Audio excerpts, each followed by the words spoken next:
Alors aujourd'hui les enfants, on va parler des symptômes des patients malades du cœur, d'accord? Et vous allez voir, c'est un programme assez ample, assez vaste.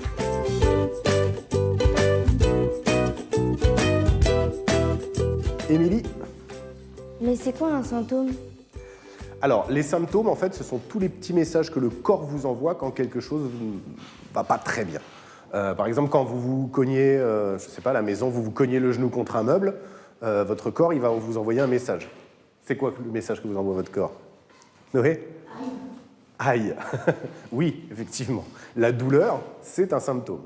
Alors, pour les maladies, il y a d'autres symptômes. Par exemple, si vous avez attrapé la grippe, là, c'est un peu la période en ce moment de l'année. S'il y en a parmi vous qui attrapent la grippe, ils vont avoir mal à la tête, par exemple. Est-ce que vous avez d'autres exemples de symptômes? Le mal à la gorge? Le mal à la gorge, effectivement. Quand on a mal à la gorge, c'est un symptôme. Votre corps vous dit, ça va pas très bien. Il y a d'autres symptômes? Bérénice? La fièvre?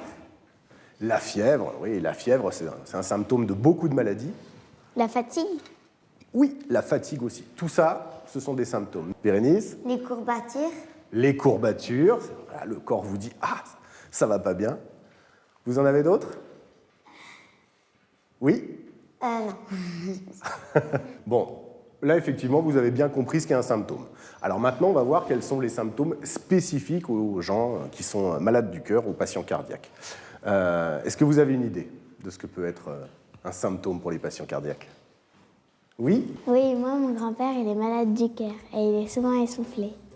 Effectivement, l'essoufflement, c'est, tu as raison, un symptôme assez fréquent chez les gens malades du cœur.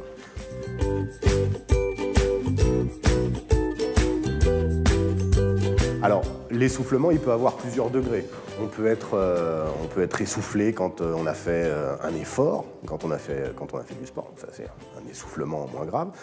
Parfois, on peut être essoufflé en montant les escaliers. Et puis, dans certains cas, on peut être essoufflé même quand on est au repos. Et là, c'est un cas d'essoufflement un petit peu grave. Même assis, au repos, sans rien faire, on peut être essoufflé.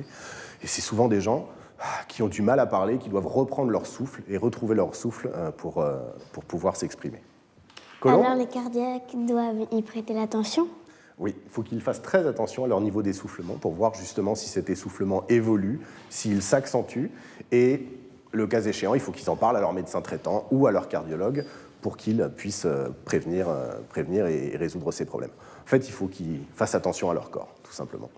Et Colombe? quels sont les signes de gravité? Alors, les signes de gravité, c'est justement quand l'essoufflement s'accentue, d'accord? Notamment pendant la nuit, par exemple, pour les patients qui ont du mal à respirer la nuit, un des signes de gravité, ça doit être d'être obligé de se mettre assis ou en position relevée pour moins avoir cette sensation d'essoufflement et d'étouffement. Donc, parfois, il y a des patients qui dorment avec un coussin, 2 coussins, 3 coussins pour être plus relevés. Et c'est pour ça que le médecin doit justement s'inquiéter de cette question-là.